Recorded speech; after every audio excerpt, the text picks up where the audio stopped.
So you have a goldfish tank. And if you have a goldfish tank, chances are you've met a mysterious and pretty unwelcome guest.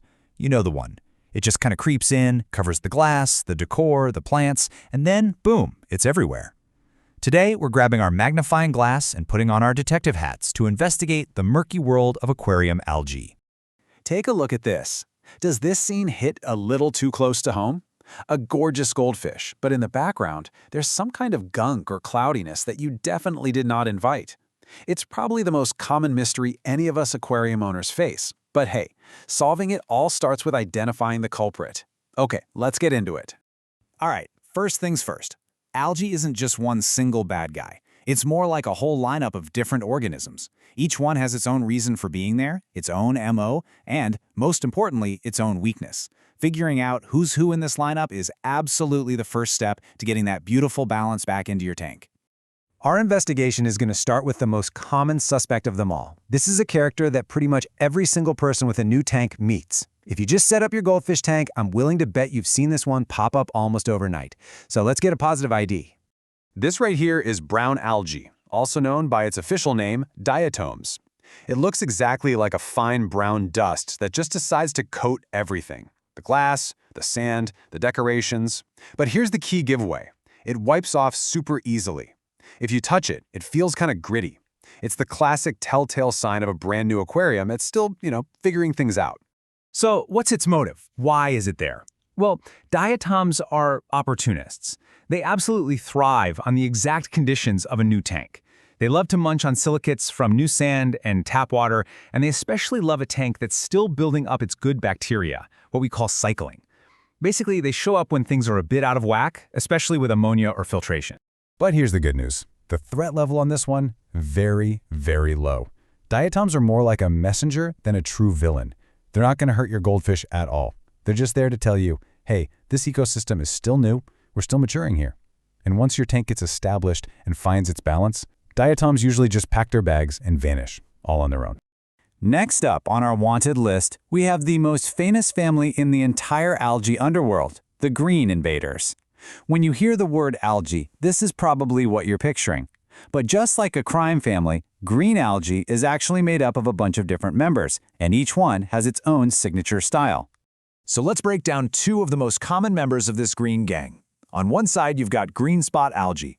You know those little hard green dots that are just a pain to scrape off the glass. They're usually caused by high phosphates.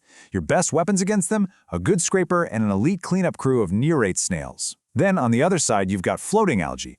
This is the stuff that gives you that awful pea soup green water. It's usually triggered by way too much light or a big sudden change in your water chemistry. The ultimate weapon here is a UV filter, no question. That and cutting your lights back to about 6 to 8 hours a day. Okay, we've met the common crooks, the usual suspects. Now it's time to meet the final boss. This is public enemy number one for so many of us in the hobby, black beard algae, or as we call it, BBA. This is the one that really tests your skills as an aquarium detective. BBA looks, well, pretty much exactly like its name. Think short, dark, brush-like tufts of hair. It latches on tight to the edges of plant leaves, to your driftwood, even to your filter parts, and it grows in these really dense, ugly patches. And don't let the black in the name fool you. It can show up as dark green or even kind of reddish. And yeah, it is incredibly sturdy. Why is it so hard to beat? Well, because most of your typical cleanup crew members, your snails, your shrimp, even most algae-eating fish, they just will not touch it. It's tough, it's gross, and to them, it's just not food. So what is its secret? What makes it so tough? Well, BPA kind of has a superpower. It can actually pull carbon out of certain compounds in the water, something our aquatic plants have a hard time doing. It then uses that carbon to build these ridiculously tough cell walls, and that's what makes it so difficult to scrub off and so nasty to eat for your tank inhabitants. But listen, this case is not unsolvable. Even this tough guy has a weakness. Here's how you crack the case. You carefully take out whatever it's growing on, then you give it a quick 3-minute bath in some regular hydrogen peroxide. You'll actually see it working. The BBA will start to bubble up and turn this reddish-pink color. That's how you know it's dying. After that, just give it a gentle scrub, a good rinse, and your stuff is ready to go back in the tank, BBA-free. So just when you think you've got all the suspects figured out, our detective story, it takes a little twist. We're about to look at two really common problems that always get mistaken for algae, but are actually cases of mistaken identity. Let's start with this one. It's called blue-green algae, or BGA for short. It looks like algae, it acts like algae. I mean, it's got algae right there in the name. But is it? And the answer is a big, fat nope. It is not algae at all. This is honestly one of the biggest misconceptions in the whole hobby. What we all call blue-green algae is really a kind of photosynthesizing bacteria. Its real name is cyanobacteria. Unlike real algae, cyanobacteria grows in these slimy sheets, almost like a blanket that you can easily peel or siphon off. But the real dead giveaway? It's the smell. If you have BGA, your tank is going to have this very distinct, unpleasant, kind of earthy, swampy odor. You'll know it when you smell it. Okay, now for imposter number 2.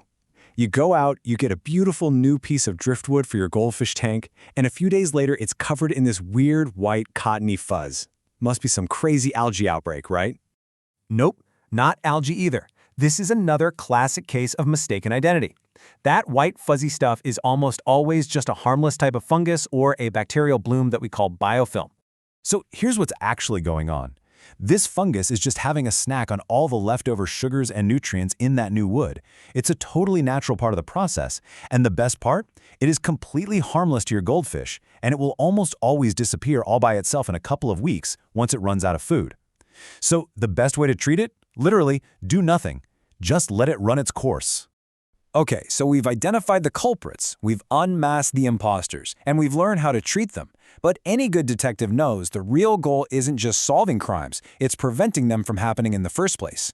The real key to an algae-free tank isn't about constant cleaning, it's about creating a balanced environment where algae just can't get a foothold. And this is your prevention toolkit. It really all comes down to controlling the two things that algae needs to survive, light and nutrients. So number 1, limit your light to 6 to 8 hours a day. 2, don't overfeed your goldfish. All that extra food just rots and becomes algae fuel. 3, keep your filter clean and do regular water changes to get those excess nutrients out of there. And finally, my favorite tip, add live plants.